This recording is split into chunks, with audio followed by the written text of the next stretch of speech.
देशमुख हत्या प्रकरणातील 3 फरार आरोपींपैकी 2 जणांना अटक। पुण्यातून सुदर्शन घुले आणि सुधीर सांगळेला पोलिसांनी ठोकल्या बेड्या।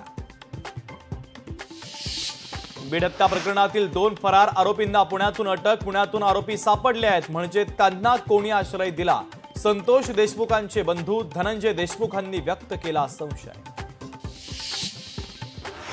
परभणीत सर्व पक्षांचा मूक मोर्चा। संतोष देशमुखांच्या मारेकऱ्यांना फाशीची शिक्षा देण्याची मागणी। मनोज जरांगे यांच्यासह इतर राजकीय नेते मोर्चात सहभागी। कोकणातील निकालावरून मातोश्रीवर खडाजंगी। राजन साळवींनी पराभवाचं खापर विनायक राऊतांवर फोडलं, तर विनायक राऊतांच्या पराभवाला तुम्ही जबाबदार नाही का?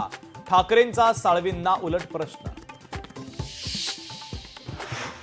दिल्ली विधानसभा निवडणुकीसाठी भाजपची पहिली यादी जाहीर। पहिल्या यादीमध्ये 29 उमेदवारांची नावं जाहीर।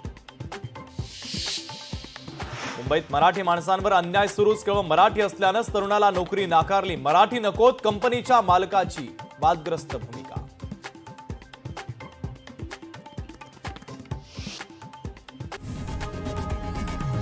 लोकशाही मराठी ऐका, पहा, जागरूक रहा।